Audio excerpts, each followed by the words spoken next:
Bienvenidos a Corto de Café.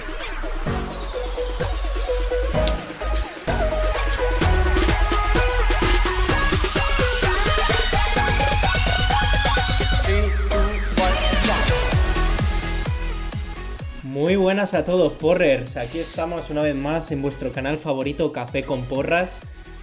Y hoy os traemos una nueva sección. Aquí estamos otra vez reinventándonos a nosotros mismos. Y esta vez no es para menos porque os traemos un podcast. Un podcast, efectivamente. Bueno, pues en este caso, nuestro podcast, nuestro pequeño podcast, nuestro humilde proyecto se llama Corto de Café. De acuerdo, queremos que sea... En principio va a tratarse de unos podcasts cortos en los que hablaremos sobre videojuegos. Trataremos sobre géneros de videojuegos, por lo general. Y intentaremos un poco definir de qué género de videojuego hablamos, ¿vale? Definiremos un poco el género, veremos los matices, las características, los detalles que tiene que tener cierto género para poder decir que un videojuego pertenece a ese género. Veremos videojuegos precursores en ese género y veremos qué es lo que hay que hacer para aproximarse a construir un buen videojuego de ciertas temáticas, ¿de acuerdo? Bueno, hoy no estoy solo, hoy vengo acompañado con uno de mis compañeros del canal, de Café con Porras, ya lo conocéis, él es Readius, así que nada, buenas noches Readius, ¿qué tal? ¿Cómo estás? Hola, buenas noches. Muy bien, y estoy encantado de estar aquí en otra sección y bueno, de hablar de un tema que nos interesa a todos, que son los videojuegos. Así que muchas gracias. Efectivamente, si algo nos apasiona a nosotros tres son los videojuegos y, por supuesto, no vengo solo con Readius. Hoy os he traído a un amigo del canal, ¿vale? A alguien que considero que sabe mucho sobre videojuegos y lo he traído aquí para que nos traiga su sabiduría del videojuego, ¿vale? Con todos vosotros, el amigo Jos, el amigo Idgafos. Muy buenas a todos. Lo primero, dar las gracias a mis colegas aquí, al señor Pixitas y al señor Readius por darme la oportunidad de participar en el canal. Lo segundo, ya me notaréis por la voz que estoy un poco cogidillo, por lo tanto intentaré hablar pues poco, pero decir bastante. Muy y bien. Nada más. Ya le doy palabra a mi hermano el Pixitas y Muy que bien, introduzca un poco aquí efectivamente. el capítulo de hoy de este nuevo podcast. Muy bien, de acuerdo, pues hoy vamos a hablar, ya que hemos adoptado nuestra temática terrorífica, ¿no?, del canal, una temática para el próximo Halloween, que se viene, está a la vuelta de la esquina ya. Hoy hemos preparado un tema, ¿vale?, sobre los videojuegos de terror, ¿vale? ¿Qué es un videojuego de terror? ¿Qué es un survival horror? ¿Qué podemos hacer para definir ese género? ¿De acuerdo? ¿Cómo se construye un buen videojuego de terror? ¿De acuerdo? Entonces, para esto, he preparado unas cuantas preguntas modelo, ¿vale? Yo se las voy a formular a nuestros tertulianos hoy y vamos a ver qué sacamos en claro con estas preguntas un poco para introducirnos en el tema, ¿vale? ¿De acuerdo? Entonces, para empezar, para vosotros, ¿cuál es el detalle que personalmente creéis que logra una mayor ambientación en un juego de survival horror, de terror, ¿vale? ¿Cuál es aquel componente que realmente nos hace pasar lo peor? ¿Cuál es lo que realmente le da ese ambiente terrorífico al juego, ¿vale? Personalmente, voy a responder yo primero, si me permitís. Personalmente yo creo que una buena parte de la ambientación, aparte de la música y los gráficos, ¿no? Aparte de eso, dónde esté situado el videojuego, ¿no? No es lo mismo que si el videojuego está situado, por ejemplo, en una ciudad grande, llena de gente, de día, que si el videojuego está situado en un bosque oscuro, abandonado, lejos de la ciudad, ¿vale? Aparte de esos matices obvios, yo creo que algo bastante recurrente y bastante bueno a la hora de crear terror, yo creo que es el componente psicológico, ¿vale? Tiene que haber un componente, algo que un terror del que no puedas escapar. No un terror del susto, sino un terror de que por mucho que corras es algo que sigue ahí, ¿vale? Como si fuese... eh, como si fuese el señor este, que no me acuerdo ahora, porque yo no soy mucho de cine, el que cuando te duermes aparece en tus pesadillas y te mata desde las pesadillas. ¿Me podéis decir el nombre? Sí. Freddy Krueger. Efectivamente, vale. Pues como si fuese Freddy Krueger, ¿no? Pues está ahí, no puedes huir de él, ¿vale? Y eso es lo que realmente te da miedo, porque no te puedes escapar de soñar. Eso es algo que todas las noches nos vamos todos a dormir. Entonces, uno de los componentes del terror, ¿no? De la ambientación del videojuego, para mí es algo de lo que no puedas escapar, ¿vale? Algún componente un poco más psicológico, ¿vale? ¿De acuerdo? Os paso el relevo. Por ejemplo, Readius, ¿tú qué opinas que es un buen componente en un juego de terror? Algo que ambiente mucho la temática al terror. Sí, bueno, estoy bastante de acuerdo con tu intervención, con la intervención que has hecho del lugar, y yo me voy a ir por unos derroteros que no son, digamos, de jugabilidad, ni de gráficos, ni de sonido, y me voy a ir por un sitio que considero importante, que es la tensión, y ahora voy a explicar a qué me refiero con la tensión. Evidentemente, pues la música es importante, los personajes son importantes, pero yo creo que realmente lo que construye al fin y al cabo un buen videojuego de terror es esa sensación de estar todo el rato pendiente de que va a pasar algo. Vamos a hablar posteriormente, pero por ejemplo la saga Silent Hill lo hace estupendamente.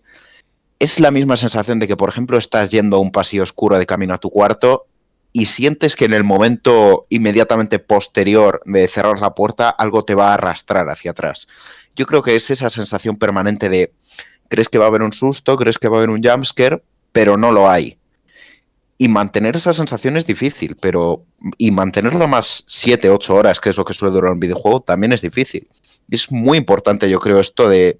Por eso soy más partidario de este terror psicológico, de no mostrar en principio nada, sino tenerte todo el rato controlado el juego. Y pues al fin y al cabo creo que eso es lo más importante de un videojuego de terror. Si no tienes tensión, si no hay esos momentos de, joder, me van a asustar, pues no tienes un videojuego de terror. Tienes un videojuego a lo mejor con ambientación de terror, que esto es un tema que a lo mejor podemos debatir. Sí, bueno, eso, en eso también interviene un poco, ¿no? La música, el ambiente, ¿no? Siempre estar atento a que te va a salir un jumpscare, como tú dices, ¿no? Es un poco... Si la música es tensa, la música hay, por ejemplo, un redoble así constante, como si fuese un ambiente en el que tú parece que en cualquier momento se va a sobresaltar todo, pero en realidad se mantiene la calma, ¿no? Entonces, ahí en ese aspecto también interviene un poco la música, ¿no? Como la banda sonora del juego, la música tensa para mantenerte a ti en tensión y sobre todo y bueno, la verdad es que es un buen componente, la verdad. Mantenerte alerta a lo largo del juego, eso la verdad es que te hace disparar un poco más el terror en tu persona, por así decirlo. Por tu parte, José, ¿qué opinas al respecto? Yo personalmente estoy de acuerdo con lo tuyo, pero también muy de acuerdo con lo de Radius. Personalmente pienso que lo que más miedo da en un survival horror no es el jumpscare, porque el jumpscare, pues bueno, te asusta, pegas un respingo, y dices, uff, qué susto, joder, y ya está. Quizás te dura el susto un ratito, pero lo que realmente te mantiene en tensión, lo que realmente te hace pasarlo mal, que es lo que realmente buscas en un videojuego de miedo, pasarlo un poco mal, pasarlo bien, ya que sea un videojuego, pues el objetivo de un videojuego es pasarlo bien. Pero cuando tú te metes en un juego de este tipo, lo que buscas también es pasarlo un poquito mal, ser un poquito como cabrón contigo mismo y buscarte putearte a ti mismo. Y decir, sé que voy a pasar miedo, sé que lo voy a pasar mal, pero me gusta, quiero hacerlo. Y en ese sentido lo que realmente importa es el típico juego, como dice Radius, que te parece que te va a dar un jumpscare, pero no te lo da. Te mantiene ahí en tensión constante. Va a salir aquí el monstruo, va a salir aquí el bicho, va a salir aquí, va a salir aquí, no sale. Y, y que cuando menos te lo esperes, en el momento en el que menos te lo esperes, que estés tranquilo, digas, va, no voy a llevarme ningún susto, en ese momento es cuando te la cuelan y en ese momento es cuando te cagas por la pata abajo, por así decirlo. Y básicamente una de las cosas que ayuda muchísimo a eso, además de la tensión que te mantiene constante, la música. Más que la música es el sonido, los efectos de sonido. El crujir de una madera, una cadena arrastrándose, una luz que parpadea, un típico fluorescente que parpadea. Esas cosas te mantienen en tensión constante porque escuchas cosas, pero no sabes lo que es. Cuando te das cuenta de lo que es, obviamente ya no te da miedo. Pero en el momento en el que estás completamente constante, cualquier sonido que escuches, cualquier cosa que notes distinta, cualquier movimiento, cualquier... ya te saca de tus casillas, te mantiene alerta. Y mantener eso durante mucho tiempo en un videojuego es muy difícil, pero los juegos que consiguen hacerlo son juegos muy buenos. Claro, estamos todos de acuerdo si yo os digo que mantener esa tensión constante y mantener ese miedo y ese miedo más que nada a que te salte algo, ¿no? A que se abalance algo sobre ti, es un recurso bastante difícil de lograr en los videojuegos, en el cine y en prácticamente cualquier obra, ¿no? Por así decirlo. Es algo bastante complejo de lograr. Entonces, a menudo en los videojuegos eh, se usan, se usan también recursos que no son tan acertados, ¿vale? Entonces ahí enlazo con la siguiente pregunta.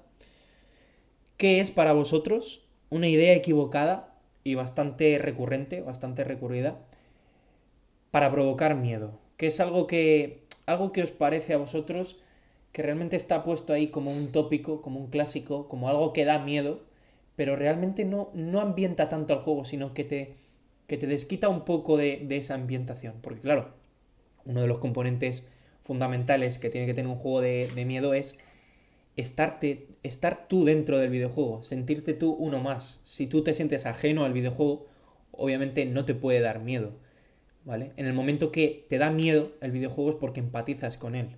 Entonces, algo que te hace salir de ese punto de empatizar con el videojuego, algo que te corta el rollo, por decirlo rápidamente. Radius, ¿tú qué piensas? Pues la verdad es que voy a matizar un poco tu pregunta porque con esto yo creo que pasa como con la mayoría de recursos que se utilizan dentro de los videojuegos, que en sí no es ni bueno ni malo. Por ejemplo, las QTEs que se utilizan en los juegos de acción o yo que sé, los viajes rápidos, no son ni buenos ni malos. Son un recurso que se ponen a disposición de los desarrolladores y depende del uso que le des. Y aquí yo voy a sacar el eterno tema de los juegos de terror, que son los jumpscares, que imagino que todos sabemos aquí lo que son, pero bueno, para el que no esté enterado, es ese momento de susto, ¿no? De pronto vas por un pasillo, se rompe una ventana y algo te sobresalta, el clásico, vaya. Y yo creo que muchos desarrolladores novatos de videojuegos de terror, que es difícil empezar desarrollando un videojuego de terror, pero bueno, Ujú. recurren en el clásico de entender que de pronto asustarte es crear un juego de terror. Y esto hay que matizarlo mucho, porque vale, te puedo dar el momento de susto. Pasa como cuando ves un vídeo en internet que al final tiene un grito. Los 10 segundos los pasas mal, pero cuando llevas 2 horas jugadas, el susto se te ha olvidado. Y yo creo que abusar de los jumpscares es un síntoma de un mal juego de terror.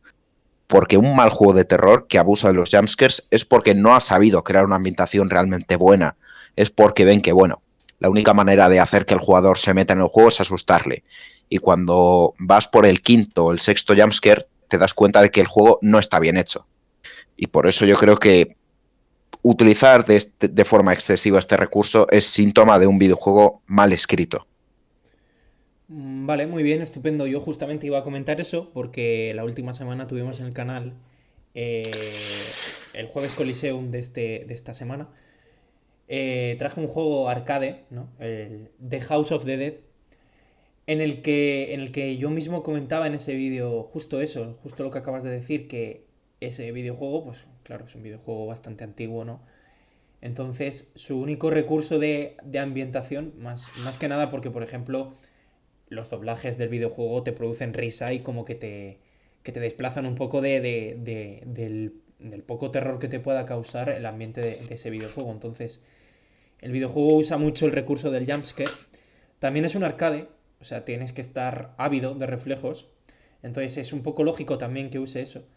pero realmente eso te desplaza bastante del terror, ¿vale? Entonces, realmente yo creo que eso es un buen recurso si realmente consigues que el jugador tenga temor a que aparezca, pero es un mal recurso cuando lo usas una y otra vez constantemente. Está bien un jumpscare cada X tiempo, pero no puedes, tu juego no se puede basar en una y otra vez lo mismo, porque al final yo creo que te desplaza bastante del terror, ¿no? Más que nada porque te lo esperas.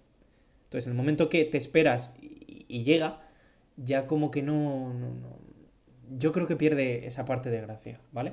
Entonces, no sé qué opinarás tú, Idgafos. Danos tu opinión. Pues yo personalmente quiero matizar también un poco lo de Rodrigo. A la hora de cuando te hacen un jumpscare, el típico grito, el típico tal, mm, es obvio que si lo abusas, abusas de él. Acaba siendo ya molesto, acaba siendo ya... Te saca del videojuego. Te estás dando cuenta de que el juego no quiere que tú lo pases mal, no quiere que tú tengas miedo, no quieres que tú te metas en la trama, en el personaje. El juego simplemente quiere asustarte. Y cuando el juego simplemente quiere asustarte a cualquier coste, de cualquier forma, se ve que el juego está, pues eso, mal hecho. Me gustaría matizar que en concreto los jumpscares, eh, no debería haber un problema con los jumpscares. Yo no veo que sean algo malo. Los puedes usar bien, los puedes usar mal. Pero además de que existe el típico abuso del jumpscare, algo que no soporto es lo que sería el ear rape.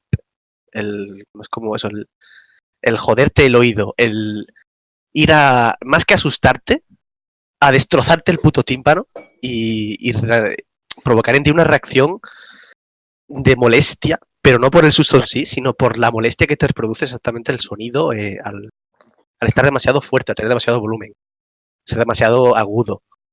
Me parece que es un fallo completamente, porque se pueden hacer jumpscares, pueden hacer sonidos feos, sonidos completamente eh, desagradables, sin necesidad de usar pues el volumen alto, subir demasiado el pitch, no es algo que para mí personalmente sea una buena forma de hacer un jumpscare.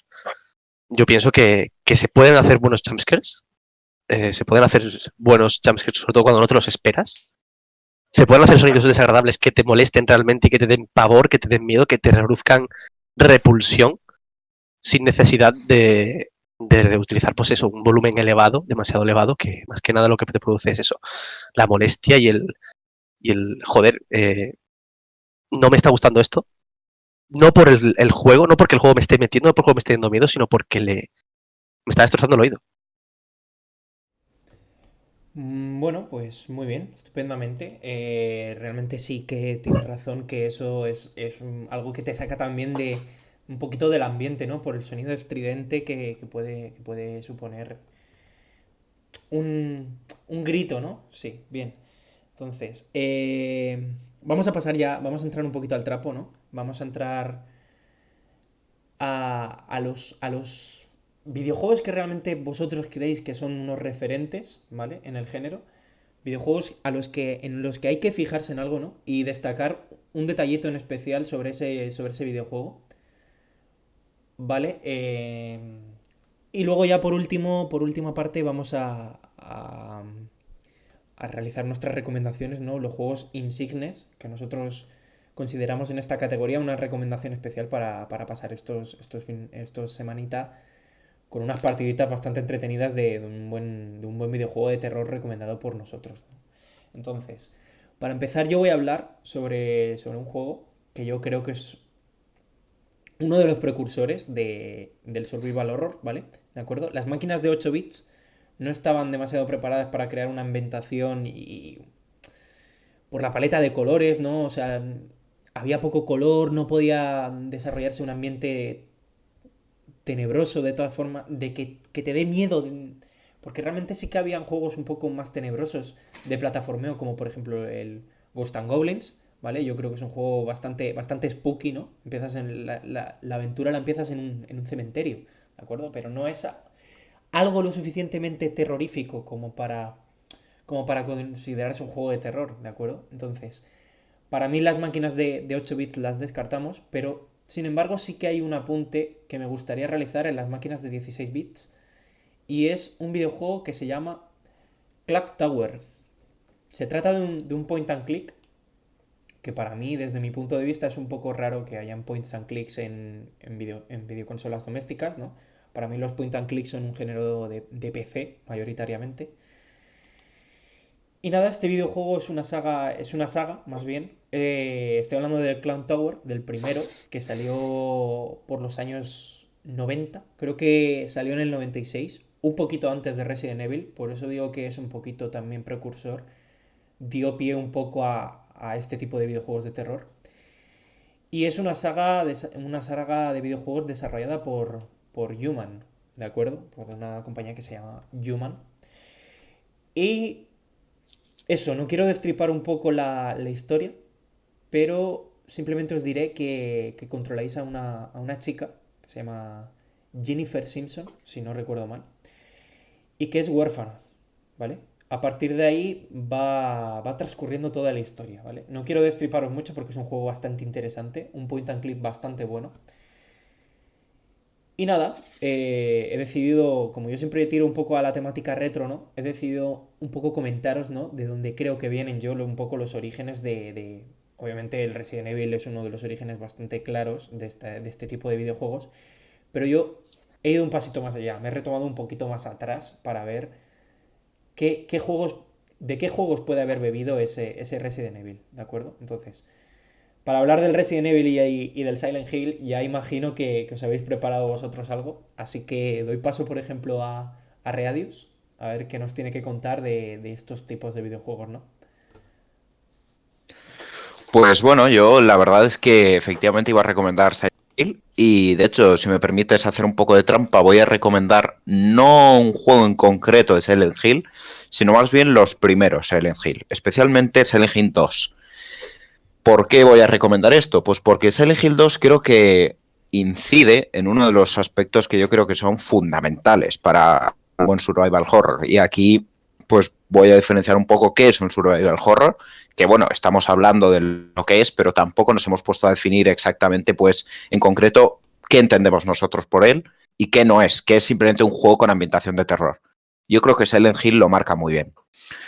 ¿Por qué? Porque Silent Hill el 2, especialmente, que es un juego que yo recomendaría a todo el que le interesen los videojuegos en general y el survival horror en particular, que lo pruebe. No digo ya que se lo pase entero, sino que lo pruebe. Hay una edición remasterizada en PC, me parece, así que es buena oportunidad para cogerlo. Incide en el factor del horror que yo creo que es el fundamental, que es un horror que escapa a tu comprensión. Es un horror muy Lovecraftiano. ¿Por qué? Porque, bueno, un asesino está bien, ¿vale? Un asesino en serie que viene a tu casa, te persigue, no sé qué. Perderte en una ciudad está bien.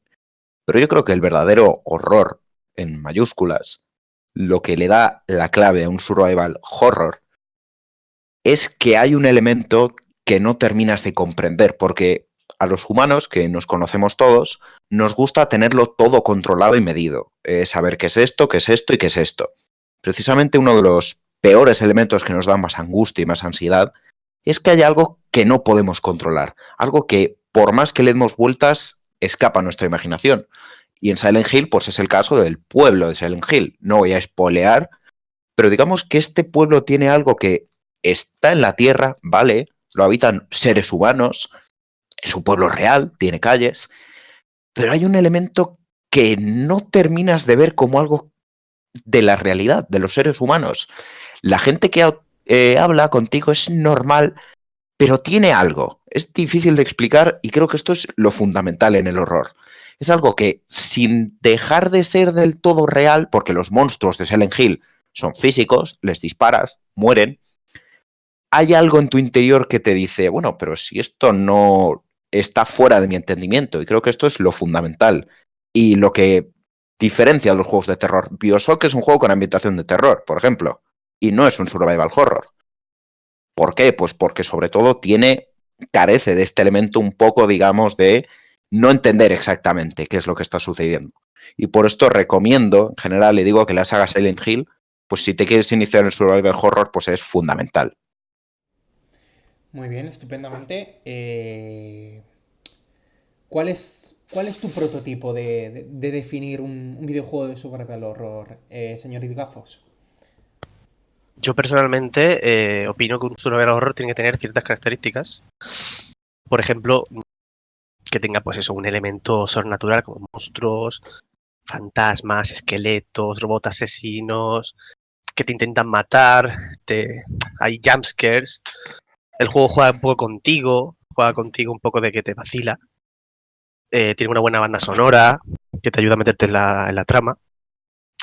Por eso opino que, por ejemplo, un juego que tiene todas estas características es Undertale. Es una broma, es una broma, es broma. Es broma, no. Una pequeña bromita, una pequeña broma jocosa. No, personalmente pienso que un buen survival horror tiene que tener, pues, lo primero, ambientación. Una buena ambientación que te meta dentro del juego, que te mantenga en tensión. No hace falta que tenga música, pueden ser sonidos leves, sonidos que te mantengan alerta, como dije antes. Tiene que tener, los escenarios tienen que estar bien hechos, tienen que estar bien recreados. Si realmente quieren meterte en la trama, debe ser un escenario creíble, debe ser un escenario que sea un poco spooky, por así decirlo. Eh, la iluminación también juega muy buenos, o sea, juega un factor muy importante, porque no es lo mismo una casa típica mansión gregoriana, gigantesca, con 10.000 habitaciones y tal, de día y con todas las luces encendidas y las ventanas abiertas de par en par, todo una luz que te entra por la ventana y te deslumbra, que pues la misma mansión gregoriana de noche, las luces parpadean o no hay luz, solamente cuentas con una linterna, la linterna también está medio estropeada, tienes que buscar pilas, esas cosas, la iluminación también es importante. Luego los sustos, los jumpscares, no, no es necesario, no es necesario que haya jumpscares en un juego de miedo.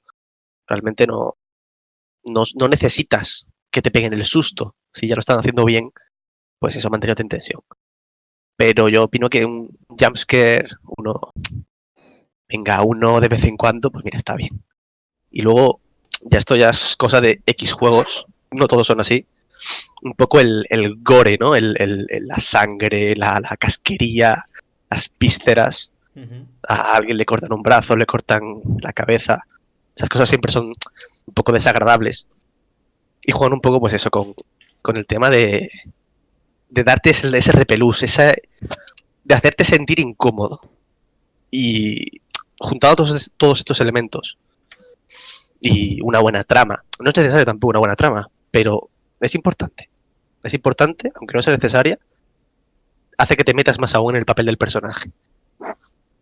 Y ya me metería en X tipos de survival horrors más concretos, pero que lo voy a dejar para más tarde, cuando digamos la recomendación. De momento me voy a quedar ahí. Sí, no te metas porque más que nada vamos a entrar ya con las recomendaciones estrella, que llevamos ya un buen rato enrollándonos, ¿vale?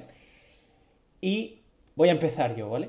Ahora vamos a hacer una última recomendación estrella y ya cerramos el podcast por hoy, porque ya sabéis que es corto de café, es un café pero cortito, descafeinado. De acuerdo, pues yo para este tema os he traído una saga de videojuegos, hay tres videojuegos. El primero salió en el 98 y no salió no llegó a Europa, ¿vale? Estuvo en Norteamérica y en Japón. Y se llama Parasite Eve, ¿de acuerdo? Es un videojuego de Play 1. Tiene su secuela en la misma Play 1 que salió 2 años después, en el año 2000.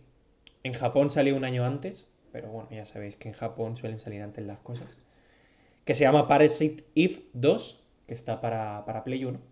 Y luego además me he enterado hace poquito, porque no tenía ni idea, la verdad yo conocía los dos de Play 1, de que se hizo una tercera entrega, pero es normal que pase un poco desapercibida porque por temas de licencias y demás se llamó de otra forma, ¿vale? Se llamó The Third Birthday, ¿vale? El tercer cumpleaños, ¿vale? Este juego salió en 2011, en 2010 en Japón, un año antes siempre. Y este juego no es de Play 1 ya, claro, obviamente, es un juego de PSP. ¿De acuerdo? Además, yo he traído este juego porque son juegos desarrollados, los dos primeros por Squaresoft y ahora por la que conocemos, Square Enix, que desarrolló el tercer videojuego. Entonces, si es un videojuego de Squaresoft y es un videojuego de Square Enix, ¿de qué género va a ser? ¿De qué género creéis que es? Pues es un Action RPG en tercera persona. Pero sobre todo, yo he traído este juego porque es un videojuego de temática muy spooky, ¿vale? Es un videojuego que no os voy a desvelar mucho, pero la trama del primero empieza en una ópera. Sois una chica, ¿vale? Que vais a ver una ópera. Y de golpe y de repente todo el mundo empieza a encenderse en llamas. Lo que es una combustión espontánea. Nadie sabe por qué, todo el mundo empieza a quemarse vivo. Menos una actriz de la obra que te dice que dentro de ti tienes un parásito y que hay que esperar a que tu mitocondria se libere, ¿vale? Y ahí queda la trama, un poquito. Tú sabes que estás infectada con algún tipo de parásito que hace que los que están a tu alrededor tengan un calor increíble hasta el punto que se empiezan a prender en llamas, ¿vale? He traído este juego porque aparte de que la historia me parece un tanto original y que para ser un videojuego de PlayStation 1 está bastante bien, ¿vale? Es un videojuego bastante antiguo y es un videojuego que ambienta bastante bien el terror, a mi parecer. Aparte de esto lo he traído porque es un género que no ofrece al terror muchas veces, ¿no? ¿Quién se iba a esperar que un Action RPG podría tener una temática un poco más spooky, ¿no? Me parece algo un poco original, ¿vale? Y lo he traído sobre todo por eso, porque no nos cerremos a que un juego de terror tenga que ser un juego de acción o un juego de aventura, por así decirlo. También existe esto, que os dejo por aquí, que es un Action JRPG. Bueno, JRPG no, Action RPG, con una temática un poco más spooky. Entonces me parecía bastante original, bastante curioso y quería traerlo. Así que nada, ¿cuál es tu recomendación para hoy, amigo Readius? Pues sí, gracias bueno, por tus comentarios y por tu recomendación, que siempre se agradece. Y yo en principio iba a recomendar un juego moderno, pero de pronto me acordé de un juego relativamente desconocido. No está en español, bueno, no sé si está en español, yo lo juego en inglés.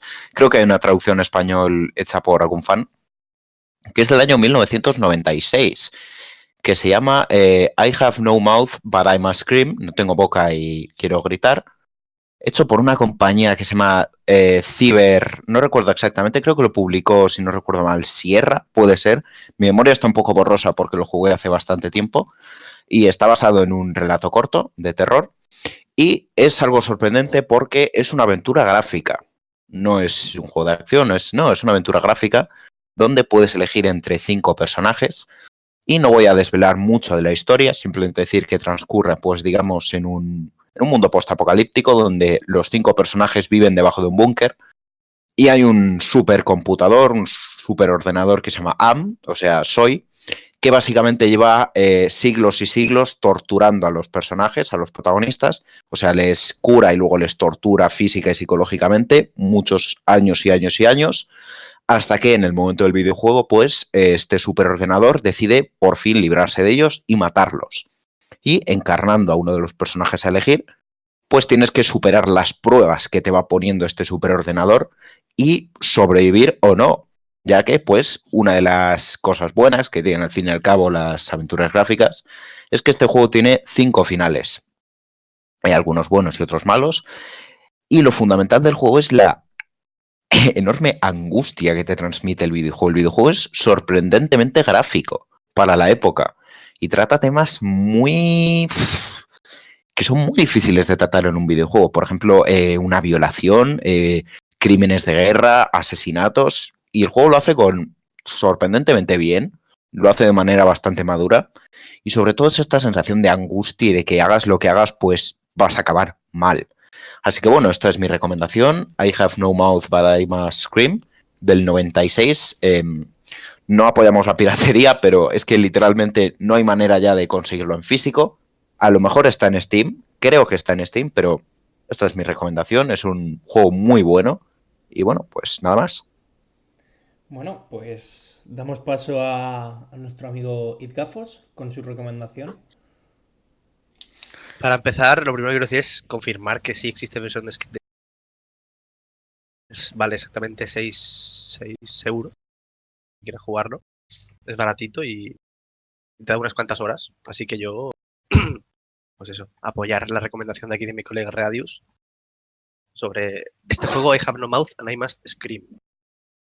Luego me gustaría hablar un poquito de algunos juegos que a mí personalmente me gustan mucho, pero no son exactamente survival horrors. Algunos, por ejemplo, como ya he comentado antes, nuestro amigo Readius, el Bioshock original, ¿no? El nuevo que salió, el Infinite, es bastante más acción. Pero el primer Bioshock, el original, era bastante acojonante. Pese a ser un juego cuya temática principal, o sea, el gameplay, lo que es el gameplay principal del juego es la acción, el matar con las armas, los poderes y tal. Realmente era un juego con una ambientación bastante spooky. Y tenía sus detalles paranormales, sus jumpscares. El juego original es un buen juego, que a pesar de no ser un survival horror, contiene ciertos elementos de los survival horror, que lo hace un juego bastante, pues eso, un juego un poco de miedo, a pesar de ser un juego, pues eso, de acción. Otro juego muy del estilo también es The Last of Us. Imagino que todo el mundo conoce este juego.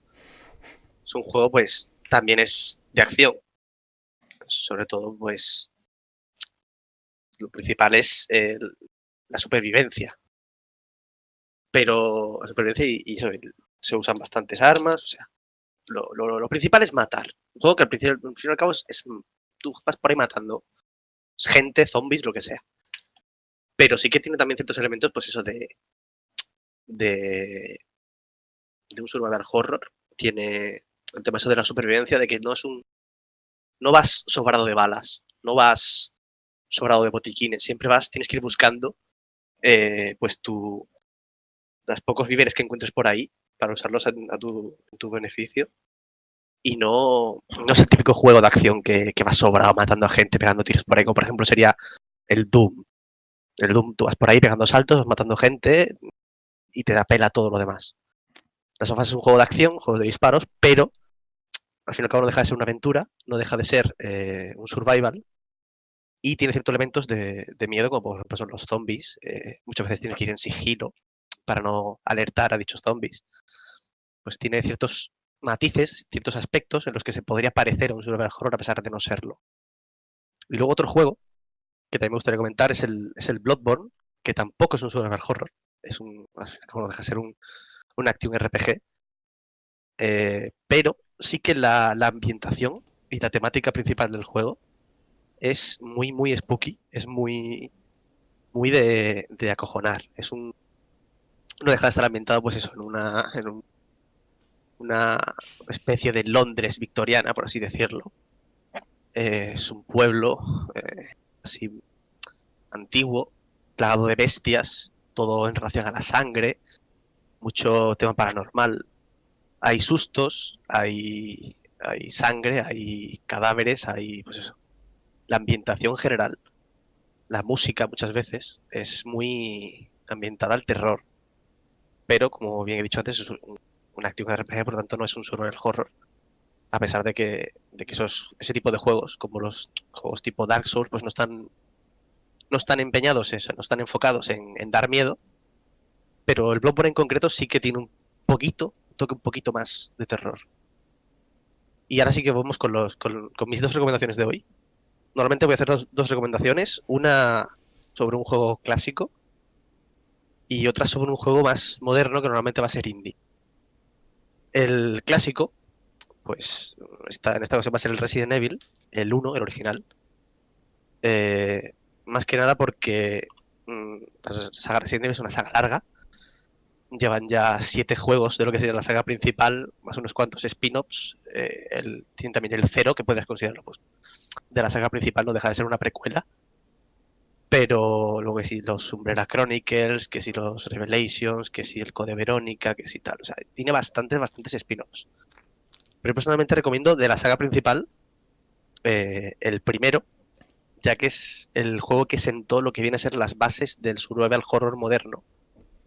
Es un juego que él tiene, pues prácticamente tiene todo lo que sería un survival horror. Tiene pues escenarios currados, sonidos que te meten en tensión, música, tiene puzzles, que es algo que suele estar muy presente en los survival horrors de hoy en día y en gran parte es muy influenciado por este Resident Evil 1. Encuentro un objeto aquí, me lo llevo que me va a hacer falta luego lo uso para abrir tal puerta, necesito un símbolo que colocar aquí. Hay puzzles más allá de esos, cómo colocar los símbolos. Y luego, pues, yo personalmente pienso que es un clásico atemporal, que lo puedes jugar en cualquier momento. Está remasterizado, existe una versión remasterizada para PC, que es bastante buena. Y un par de detalles que me gustaría remarcar sobre este Resident Evil, que ya no se hacen los juegos de hoy en día porque personalmente, pues, ya no...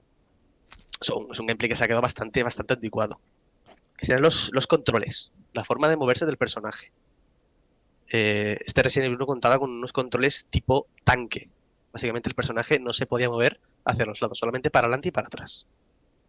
Y eso es una de las cosas que hoy en día pues, se ha visto muy influenciado a la hora de hacer sus horrors, es que el personaje tiene una movilidad reducida.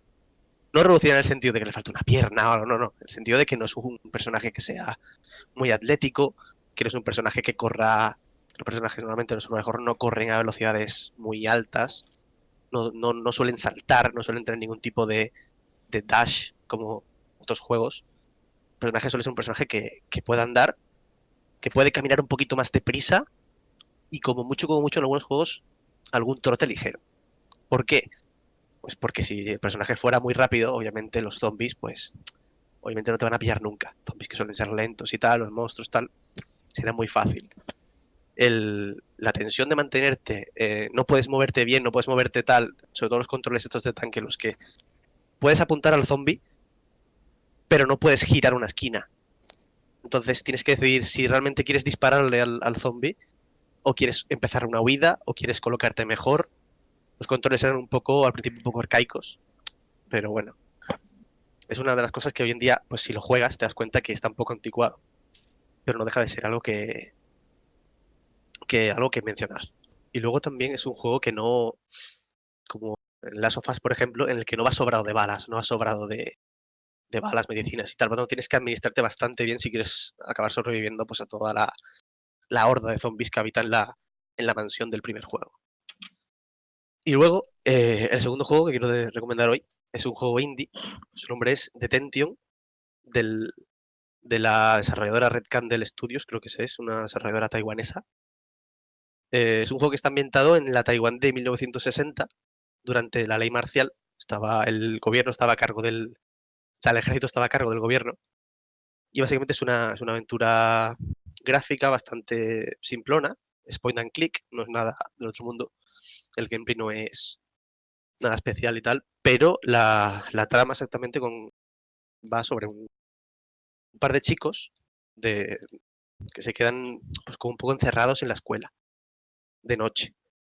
Y aunque parezca un poco cliché, el juego pues tiene más trasfondo del que parece.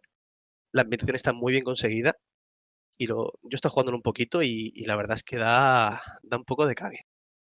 Sin haberme metido realmente en la trama todavía, pero el juego consigue su objetivo. Y de hecho este juego tenemos pensado para jugarlo en stream con aquí mi amigo el Samuel. Lo jugaremos próximamente y a ver qué tal. Sí, bueno, ya que estamos, ¿no? Vamos a anunciar ya para cerrar el podcast que probablemente a lo largo de esta semana estaremos en Twitch streameando videojuegos de terror, terroríficos, el amigo José y yo. Lo que vamos a llamar el Spooky Porras, ¿no?